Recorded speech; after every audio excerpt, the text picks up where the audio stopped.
Today I'm going to talk about some of the legal tips when you are investing in any kind of retail unit in Dubai or UAE, and these points are going to be really beneficial for you. Believe me, because I see a lot of problems arising. If you would have taken care of these 5 points specifically, I'm sure you will save a lot of your time and money later on. So my first point is the SPA or the title deed. When I talk about SPA, that is for obviously off plan, and title deed for ready. Anything that you're buying, any retail unit, I would suggest that always verify the SPA as well as the escrow registration of the developer from where you're buying the off plan project. Or if there is a title deed which because it's ready, etc., then you need to make sure that the title deed is seamless, like spot on.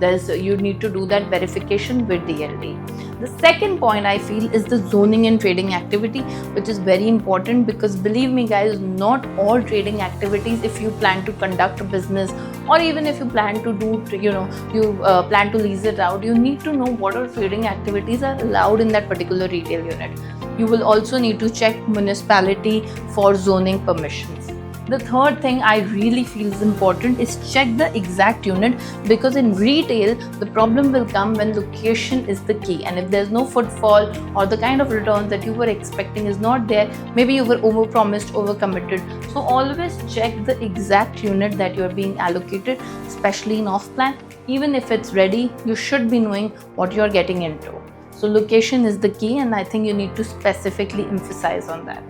And fourth thing I think is the owner association disclosure. Now why I mentioned owner association disclosure is also I'm going to tell you, because sometimes you are buying retails in a mixed kind of development, right? It's residential plus it's commercial plus retail, offices, etc., everything. Now when it is a mixed thing, the owner association disclosure will be applicable, and in that owner association disclosure you will also have some voting rights. You need to check that. You need to check the exact service charge you will be paying, because sometimes that unexpected expense can be a problem for your entire financial planning. The fifth thing is, and very important, in all your contracts, have an exit strategy, have a dispute resolution. Now you don't need to have specifically the exit strategy, that can be in your mind of how you're going to exit or liquidate this particular property, but always have dispute resolution in writing, because unless and until you do, the UAE courts or anybody will not entertain direct. If there is a clause, you need to figure out if there's mediation, arbitration. You first need to do that, and then you need to proceed to the court. Thank you.